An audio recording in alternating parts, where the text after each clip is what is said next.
Can everyone hear me okay? Volume good? Okay, awesome. So my name is Kate Williamson. I am a librarian here at American River College. And to get started, so you probably, hopefully saw this description of what we're going to be talking about today. And so I just wanted to add on to that and say that I've tried to include resources for both students and faculty that they can use in their classes. And while I'll be covering bias, other presentations in the series go a little deeper than I will. I only have so much time.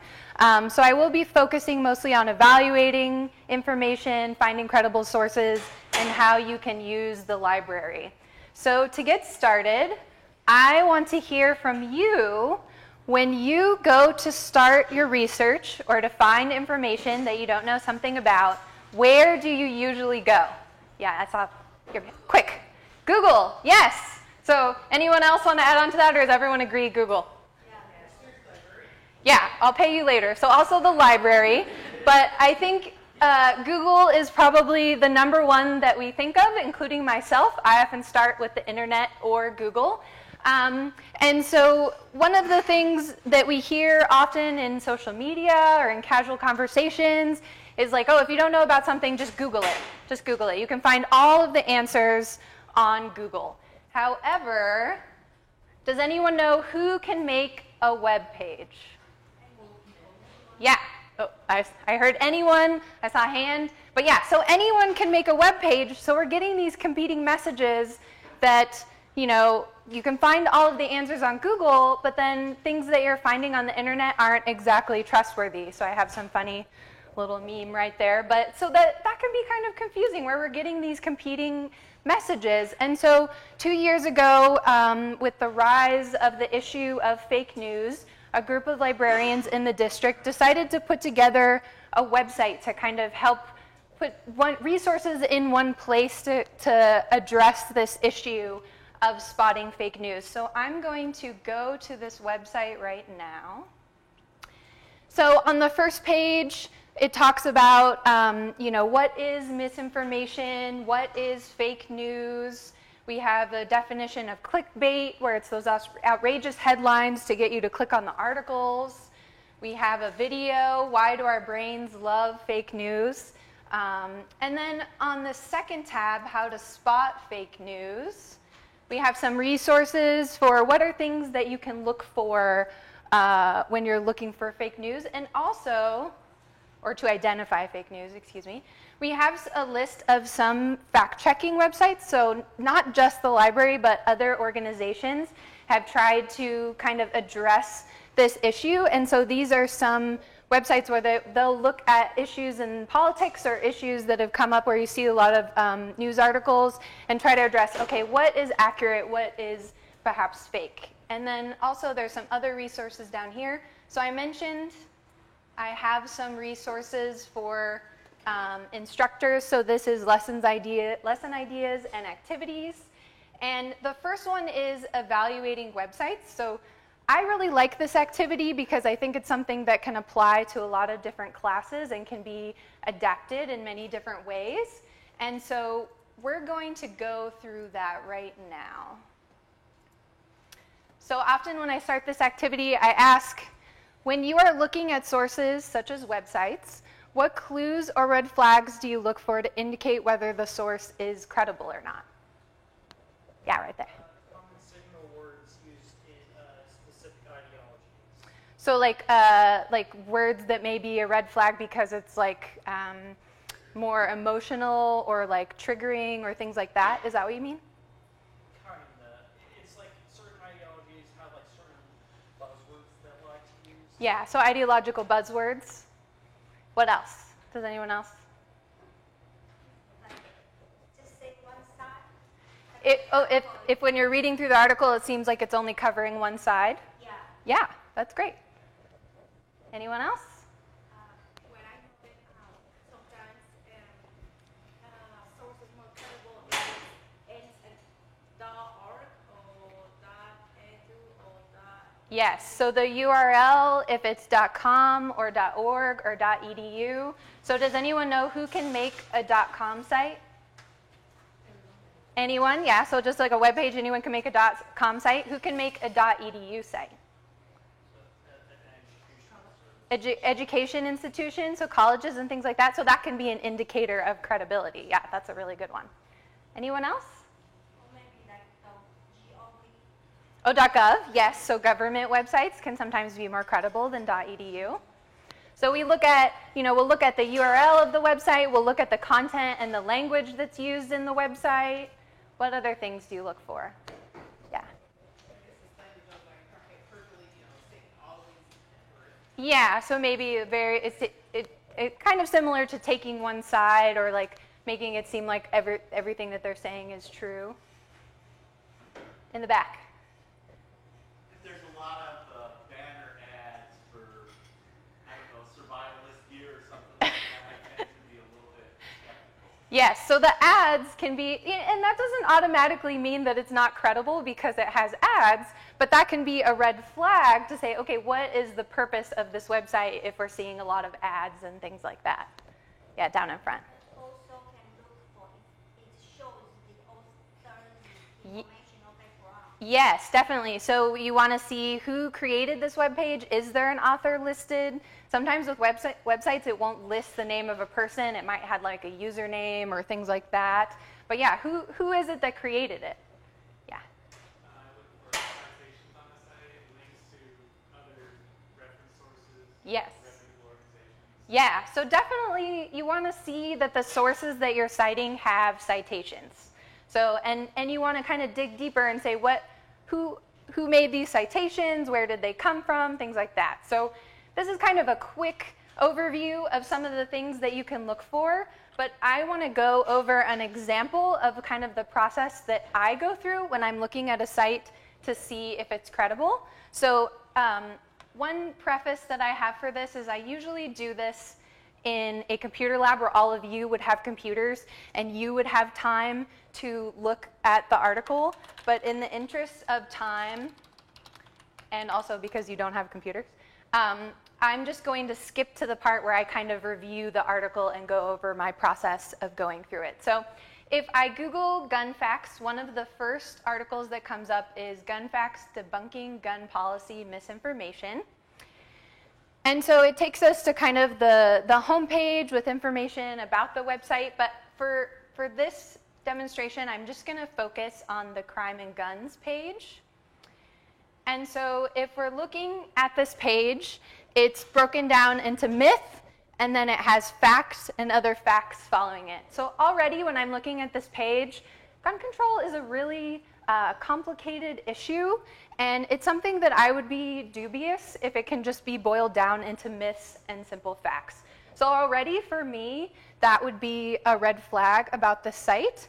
Also, looking at it, there are footnotes for some of the citations, but not all of the, footnotes for the bullet points, but not all of them have citations.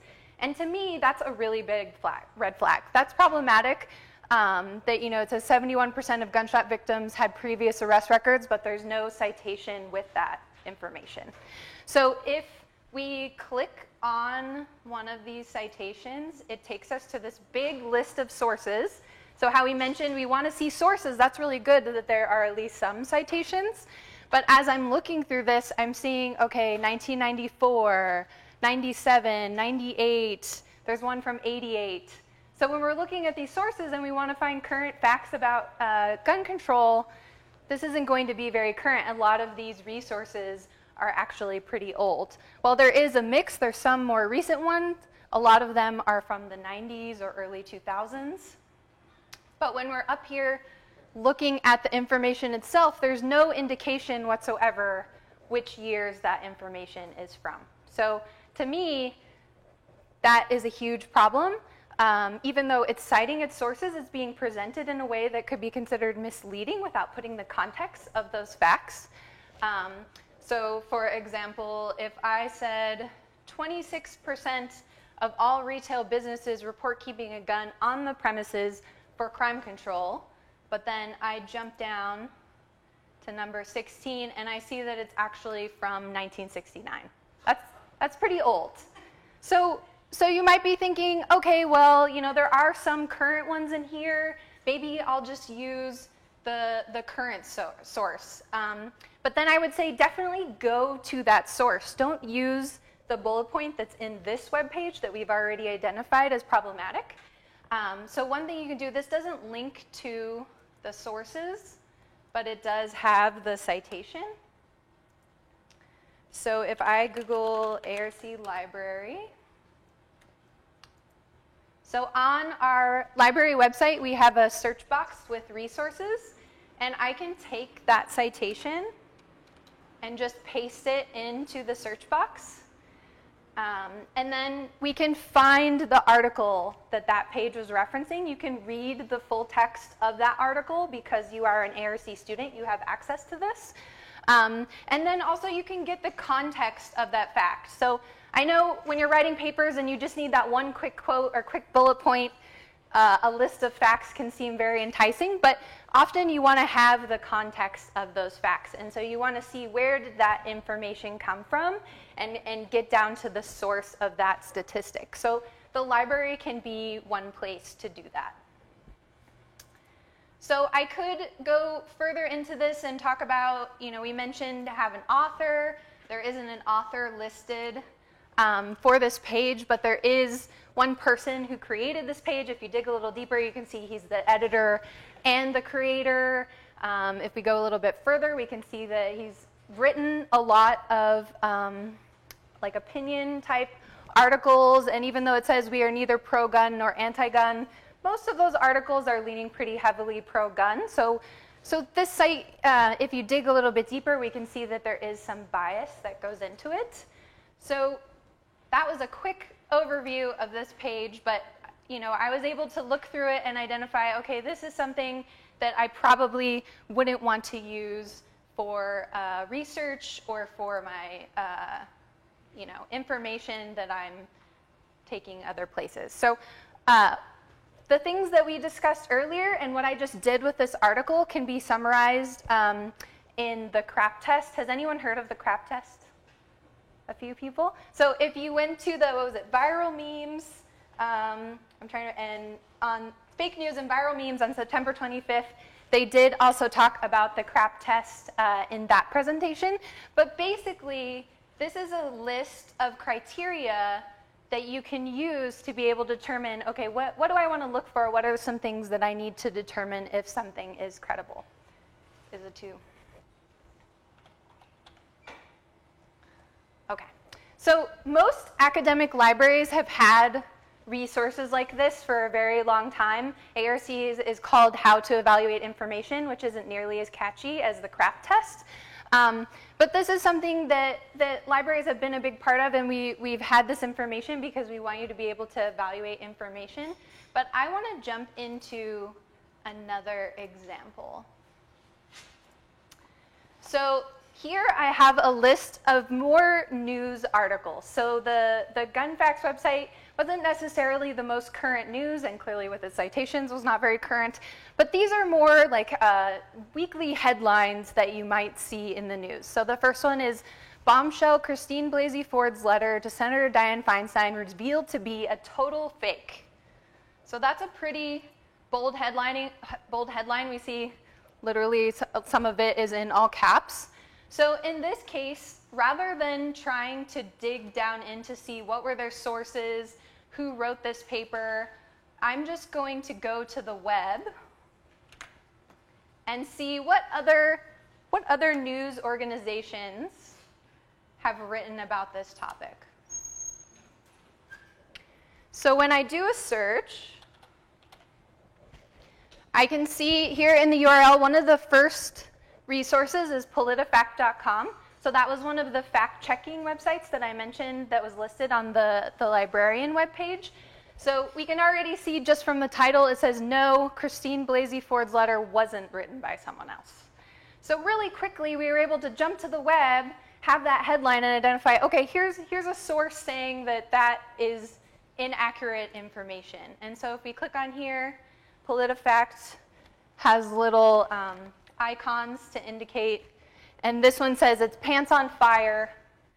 This one is not correct. And it actually references specifically Natural News, which is the article that we got the information from. So another thing that we can do is we see this says Natural News. We can just search. Now that we know, okay, that seems kind of shady, I want to see what other information there is about Natural News itself. And so the first result, we get the website. But if we go down, we can look at Wikipedia. And so right in the beginning, it talks about it's a website for sale of various dietary supplements, controversial nutrition and health claims, and scientific fake news. So without digging too much into the article itself, and by using other articles that are written on the web, we were able to determine pretty quickly, okay, that's a fake news article, you know, we can just move on. And so especially with these like really quick headlines that are coming out, sometimes you don't need to spend a lot of time really digging into them and verifying all of the information, and we can just determine, okay, this is a fake news site. I probably want to avoid using Natural News as a source. Okay, let's look at another example. Whoops. So my next one is Monsanto CEO gets well-deserved $600 million bonus for last year. So again, that's a pretty bold headline. It could potentially have some emotion that goes with it, but I'm not going to dig into this one. Very clear lack of sources that we're seeing, but I'm going to see what have others said about this topic.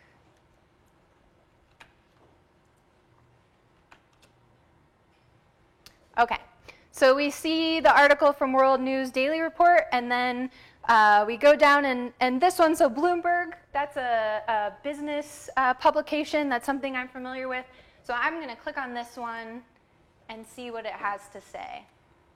And so this is from December 2017, and it says that he did receive a 64% raise.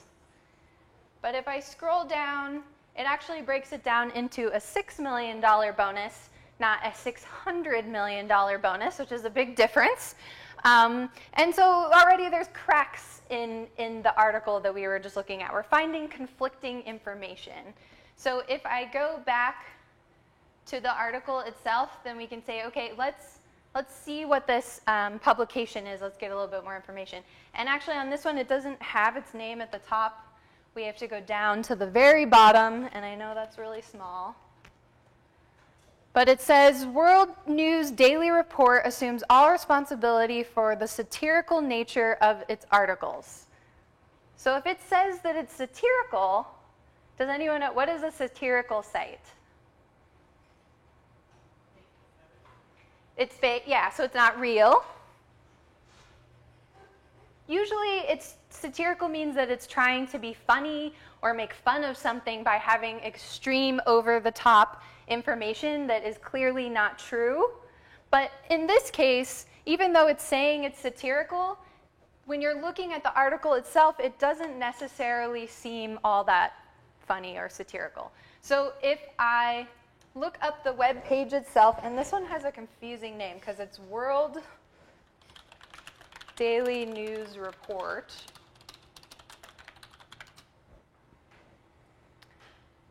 So again, I'm using Wikipedia, but in here it's already been identified as a fake news source.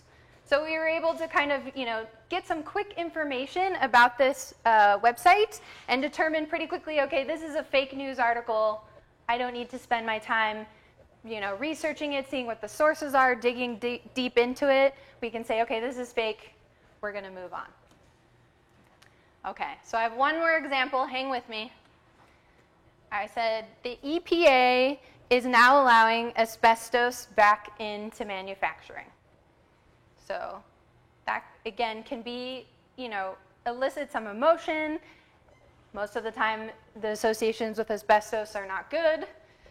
It's known to cause a lot of health problems. So this is in Architects newspaper. And if I scroll down and I look at some of the sources, most of the sources that I'm seeing are coming from Fast Company. So it is linking to its sources, but it looks like primarily it's kind of regurgitating information from Fast Company. So I'm just going to go look at that article. And then in this one, it says, under Trump's EPA, asbestos might be making a comeback. So already in this article, we're getting a much less bolder claim in the headline than was in the original news article. And so I would argue that in Architect News, they were using a clickbait article to get you kind of angry and to want to click on it, when really this issue is a little more complicated than that. And so the same thing, we can find out, okay, what are some other sources saying about the EPA and asbestos? So the first result that we get is a .gov site. So this is a government page about asbestos. So this would be a really good source to follow up with to get some more information. But again, we're also seeing those fact-checking sites that I mentioned. So we have one from Snopes and we have one from factcheck.org.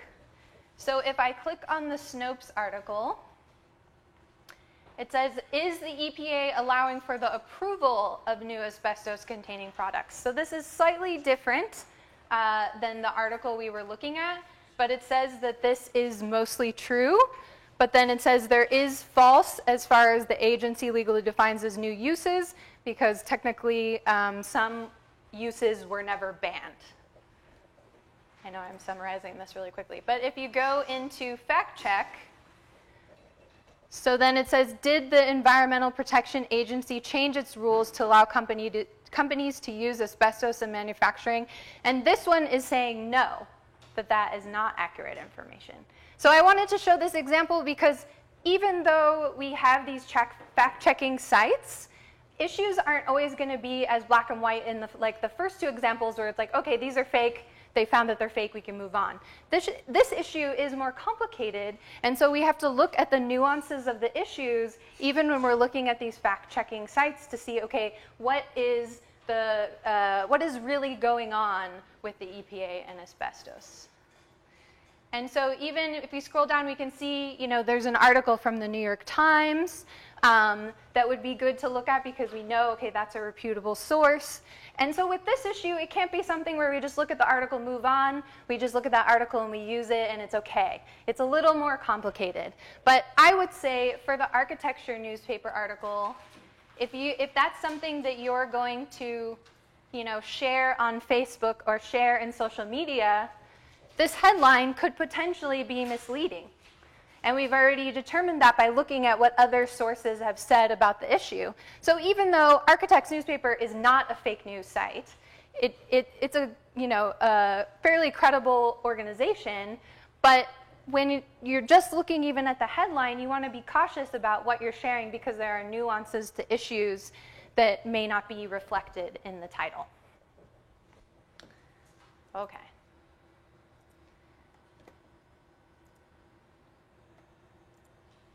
So what we just did was not the crap test for those news articles, but it fits more closely with Michael Caulfield's 4 moves that he describes in Web Literacy for student fact checkers.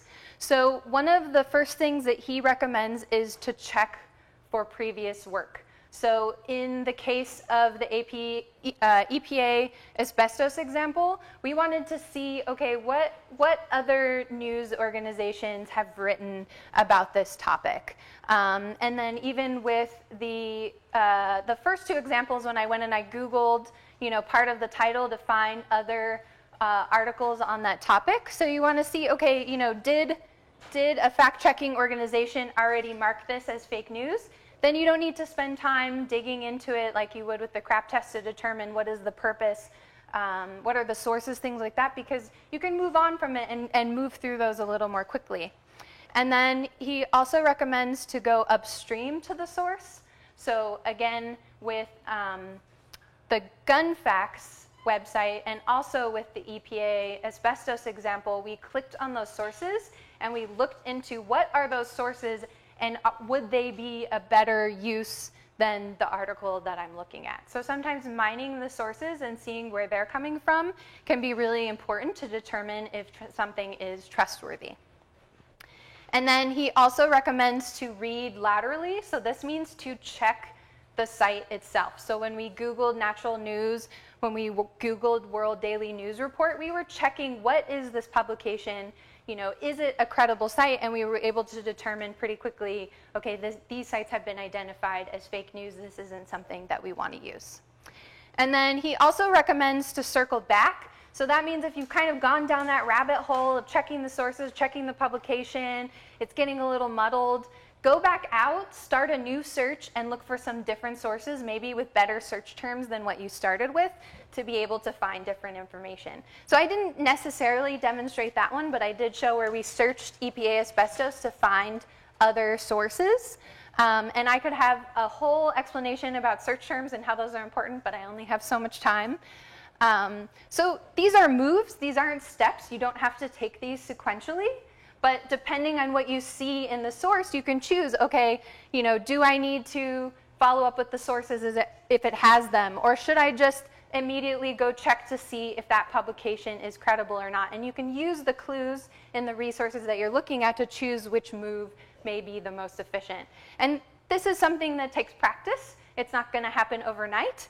But the more you do it, the easier it will get to be able to identify the information. Because if you're trying to write a paper and you need 8 sources, you can't spend an hour fact-checking one article. You want to be able to move through and find the information that you need for your papers in a decent amount of time.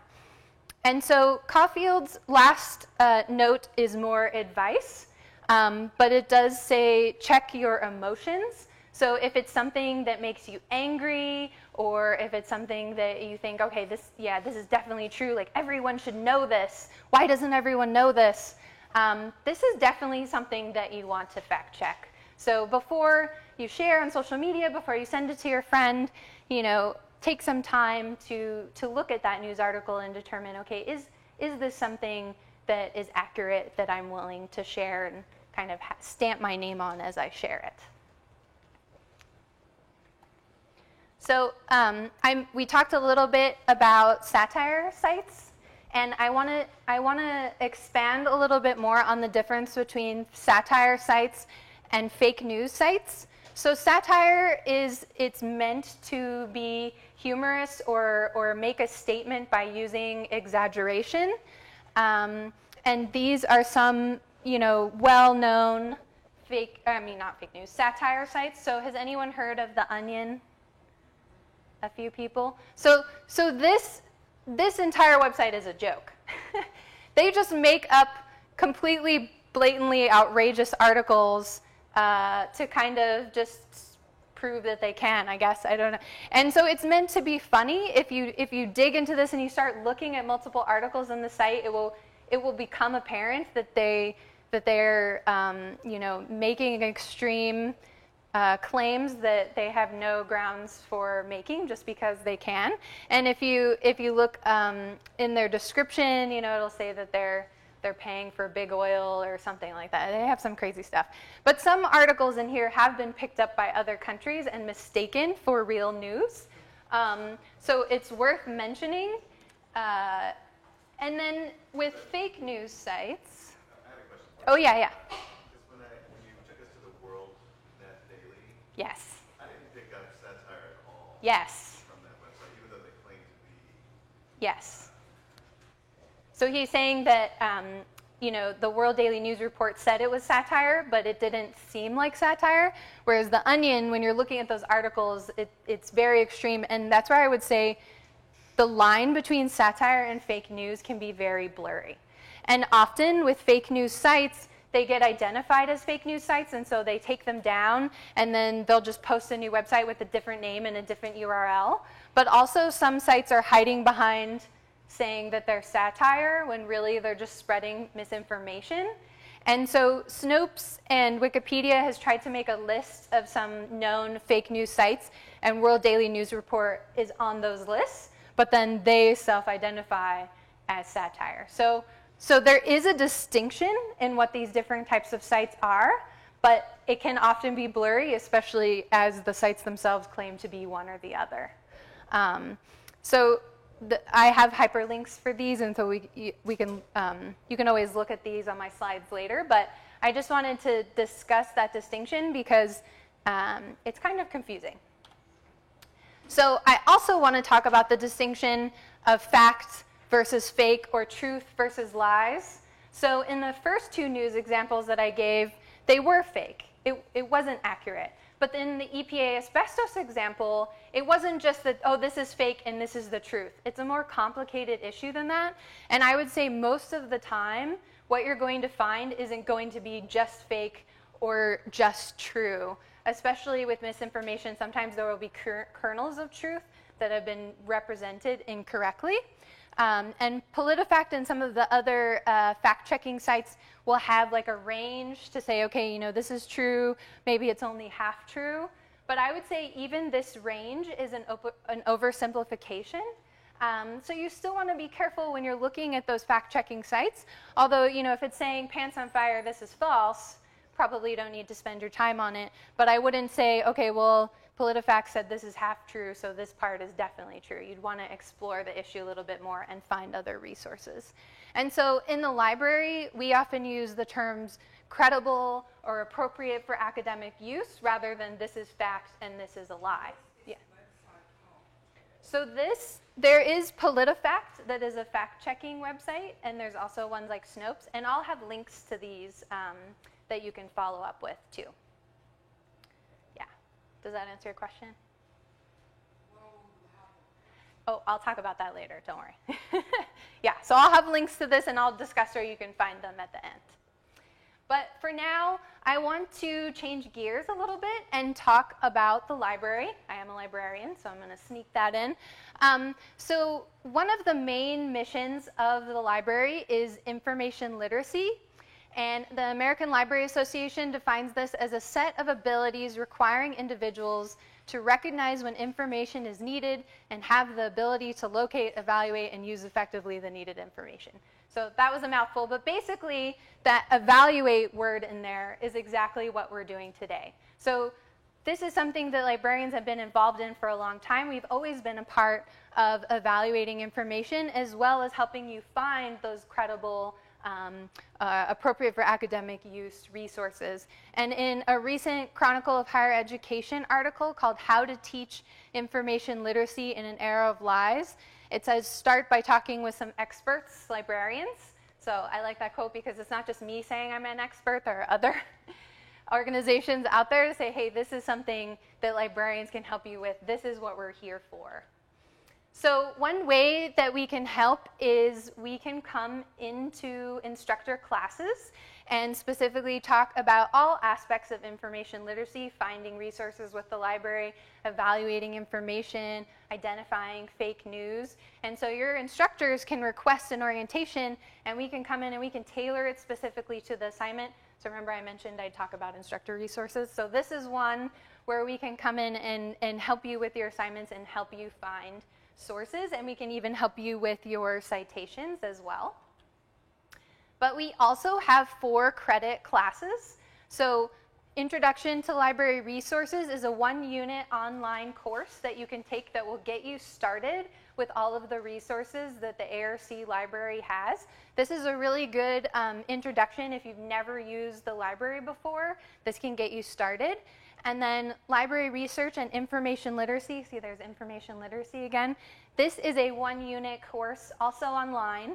And this goes a little bit deeper where it talks a little bit more not only about the resources that the library has, but evaluating information and using that for lifelong learning as well.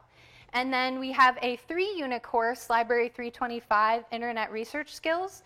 So as a 3-unit course, this one goes a lot deeper into evaluating information and using online resources. So this will still cover the library resources, but it's going to take you a little bit more into Google and the web and helping you to find those credible sources.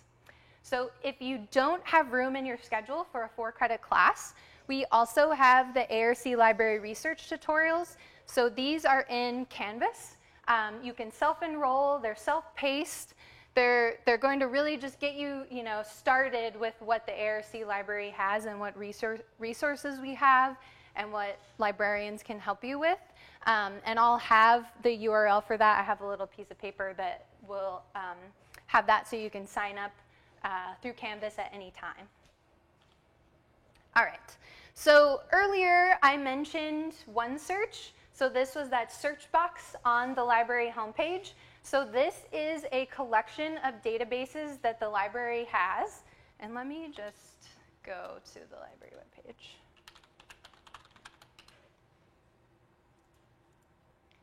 So when you're looking at this search box, this is not searching the web.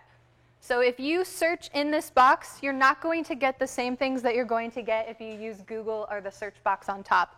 These are resources that include newspaper articles, magazine articles, books, ebooks, streaming media. You're not going to find any web pages when you search in here, so you're not going to find any fake news web pages in here either. These are all resources that the library has paid for. Most of them you can't find for free on the web, and many of them are peer-reviewed, so experts have looked at them. But if I search for, a controversial news topic like EPA asbestos, I'm going to find some recent articles. Like I see some from 2018, but then there's 2017, some that are older. Because these are peer-reviewed, it takes a little bit longer for resources to get in here. So there's not going to be, last week's headline. You're not going to find a bunch of articles in here on that because it takes a little longer for those kind of resources to get in here. So just keep that in mind, that this is a good source to find credible information. But if you're looking for really controversial topics or really current topics, it may be a little trickier to find what you need. And so that's when I would talk to a librarian and we can help you. I could spend more than an hour talking about OneSearch, and that's why we have things like our orientations and the other resources that I mentioned. But I just want you to know that it's there and that it's an option. All right, so we also have the Research Help Desk in the library. Does anyone know where the Research Help Desk is? Yeah, Shan. Where's the Research Help Desk? Yeah, it's kind of hidden. So she said it's towards the side. So if you go, the library's over there. If you go into the library and you go back to the far corner, that's where the Research Help Desk is. So this is where the librarians live. This is where people with master's degrees that are ready to help you with your research questions are. If you go to the very front desk when you walk in the door, they're going to send you over here because this is where the librarians are to help you. So anytime the library is open, there is someone at this desk that can help you. Sometimes we get kind of busy helping people in the lab and things like that, but there's always going to be a librarian there that can help you with your questions, research questions, evaluating sources. We can help you find your textbook, and we can also help with citations. So if you need help or you're not sure about a site or anything like that, you can always come to us and we can help you. And then in addition to seeing us in person, you can also call anytime the library is open, and you can also email us your research questions. So when you see that Ask a Librarian, Contact Us icon on the library homepage, you can get all the information that you need to contact a librarian. All right, so to summarize, resources that I want to leave you with. So number one is librarians. We are here to help you. We want you to ask us questions. We want to help you with all of your research needs. So please contact us or get in contact with us if you can, and we can help you in any way that we can. And then also the library website. So I showed you that. You can Google ARC Library. That has our hours on it. It has OneSearch. It has all the ways that you can contact a librarian. So it's a really great resource to be able to get to all of the library's resources. And then also we have our library courses. If you're feeling a little overwhelmed, I definitely think a library course is a good place to start. And then you can always start right away with our research modules in Canvas. So I have little pieces of paper down here with the URL to be able to enroll in that Canvas course. It is not for credit, but it is all self-paced, and you can do it right away. And then also for the Colloquium series, we have a Canvas site for each of these sessions. And so to answer a question from earlier, all of my slides are on this Canvas site, and that URL is also on the piece of paper up here. So all of the resources that I specifically talked about today, you can find on that Canvas site. Okay, so we have like 15 minutes. Sorry, I forgot we started at 12:15. So right now, I want to take any questions that you might have. I went through that really fast. I had a good amount of caffeine before this, so I was talking pretty fast. But also, if you have strategies or tools that have been effective for you that you want to share, please feel free to share that now. Yeah. If it's an ebook on the one search that you type in a subject, type in, for example, if I looked up a book on nutrition or food or something like that, and it said ebook, could that mean that that could only be read online? That's a great question. So her question is, if she finds an ebook through OneSearch and it has the distinction ebook, can it only be read online? And the answer is yes. So if it says book, it just says book in OneSearch, then it's something that you have to go find on the shelf. But if it says ebook, then unfortunately most of the time we only have that to be read online. So you would log in with your W number and password, and then you can click on ebook, and then you can read it right in the browser. Let me see if I can find an example. So most of these, when it says book, that means that it's a physical book, and you have to go find it on the shelf. And so I mentioned you can find books in here, but yeah, if they're physical, you have to go get them. But if it's a ebook, so let me here. So you'll see these ones say ebook. So these ones you would just read right in your browser. So you can, it is nice because then you can get them from home, whereas the physical books, you might have to come physically to the library, check them out, and take them home. But if you, if you have a really slow internet connection, that could be potentially an issue. Yeah, question up there. Yes, you can download them to like your iPhone or smartphone. However, I actually would not recommend downloading them because it's kind of a process. You have to set up an account with Adobe Digital Editions, and it's a few steps. And so I actually think it's faster to just look at it in your browser. But it is an option if you if you don't have a laptop or a computer, you can download these to your smartphones also. Yeah. Oh, I saw it back there, and then we'll do it. One of the strategies I use is memorize all the logical fallacies. Oh, yeah. And so he said he memorizes all the logical fallacies. So I didn't even get into those at all, really, in this presentation. And that's what I mentioned. Some of the other presentations in the series do go more into things like logical fallacies. But yes, that can be a good way to get into it. Yeah. Oh, and then you had, sorry. One of your slides had a couple of fake news sites and satirical sites mentioned there. Are you aware of any comprehensive list of paid experts that weighed in? And this particular website is trusted, right? Are there lists out there that you're definitive with? I mean, that's where, so he's asking is there like a definitive list of trustworthy sites? And I would say it's more complicated than that. Currently, my only solution now would be Googling it. Right. Yeah. And that's where I think librarians can be really helpful, because if you aren't sure, then you can always email us and say, hey, is this a trustworthy site or not? But also, depending on the topic, there's probably always going to be a little bit of bias that goes into the way that the information is presented. And that's why I really wanted to emphasize that there isn't just truth and fact. There isn't just like this website blanket always good. But there are credible news, or like I mentioned, New York Times and things like that have journalistic integrity that would be considered trustworthy. Also, if you find the information in OneSearch, generally you can take that to be credible. But again, even with OneSearch, even though I'm really pushing that resource, I wouldn't say that everything in there isn't going to have some bias. So sorry, that was not an easy answer. Yeah, go ahead. So my question is, it seems to me that there was an explosion of misinformation. Yes. Maybe starting really intensely 2 years ago.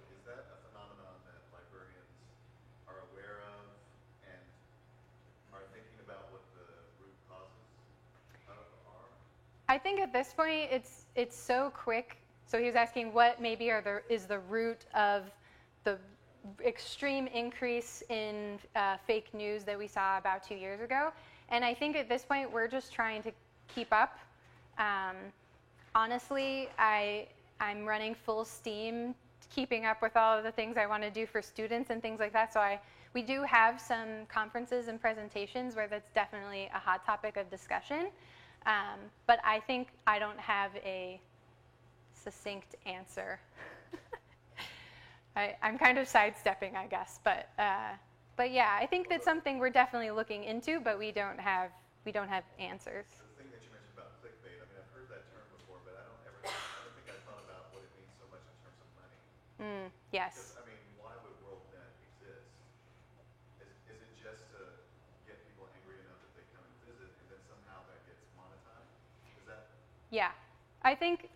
So he's asking, why even make a clickbait article? What is the benefit of that? And I think clickbait titles have been around for a very long time. I don't think that's necessarily a new method, but I do think that ad space and even just because, so I mentioned like with the Google algorithms that sometimes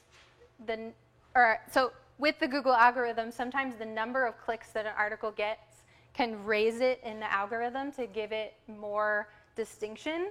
And so sometimes even just getting you to click on it will make it rise in the results. And so I think that's also a motivation, not just selling ad space, but to be able to push political agendas through nefarious ways and then be able to keep spreading that information by moving up in Google. Yeah, back there.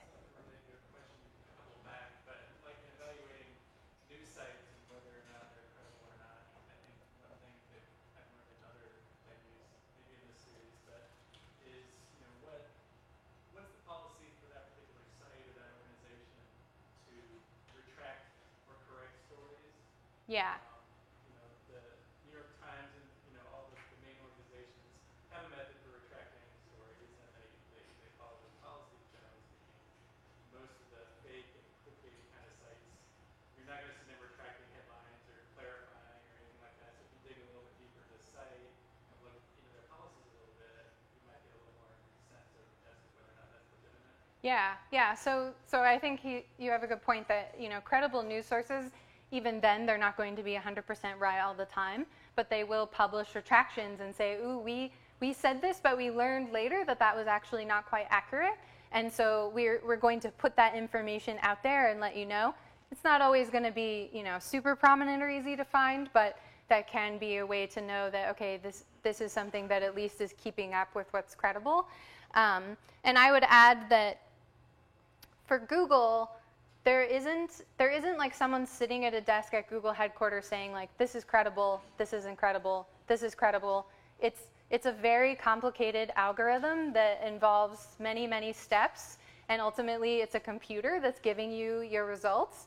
And a lot of that is based on what you've searched in the past, where you're physically located, what search terms you use. And so it's not ranking it by credibility, it's ranking it by all of these other different factors, and hopefully credible ones come to the top. So definitely you have to look into the publication itself to look for credibility. Yeah.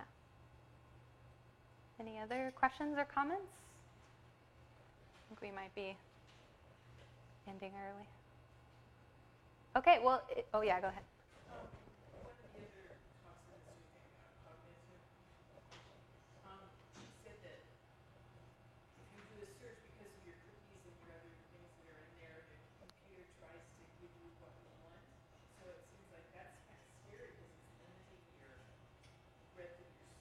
Yes. Is there a way to get around that?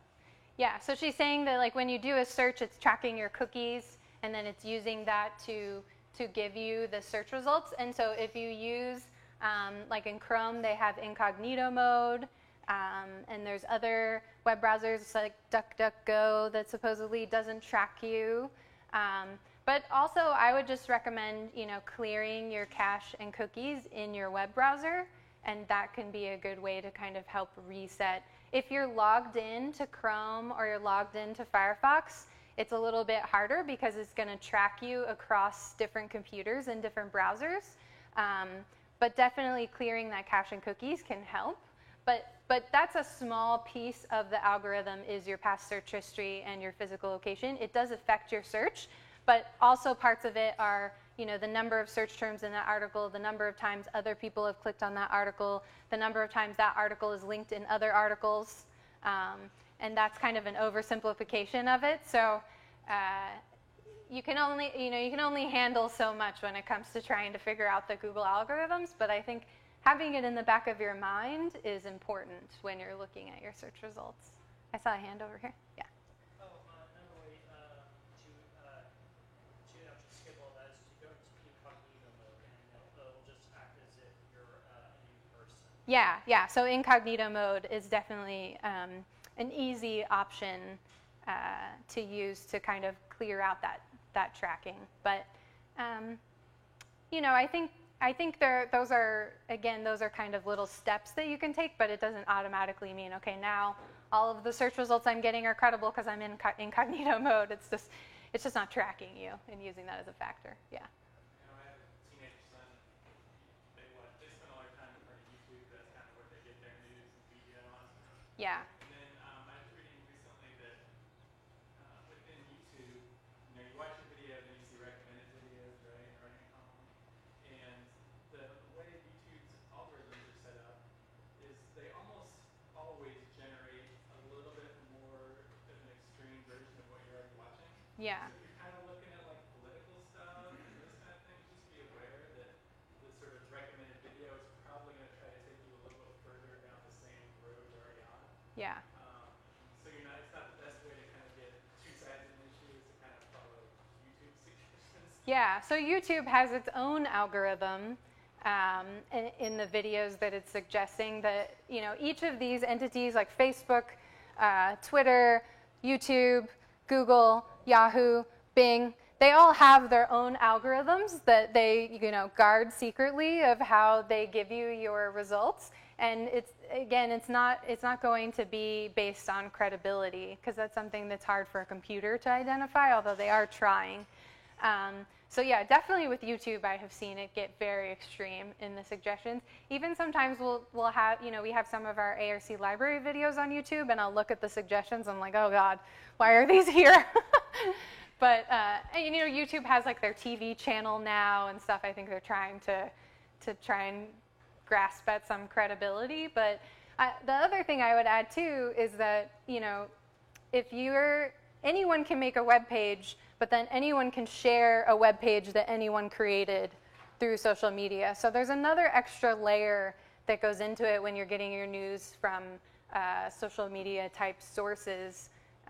So I would especially be cautious with that, because you have like two layers of algorithms going into it, and then also, I know so often in social media, again, people are just looking at those headlines, or you're just looking at the title of that YouTube video, and it can't always summarize a complicated issue accurately. Anyone else? Anything to share? So yeah, I hope that you'll come I also have library bookmarks here too that have our hours and the URL for the website, and other contact information and things like that. So you can get the URL for the Canvas sites and then the bookmark up here as well. Thank you so much for coming. I really appreciate it.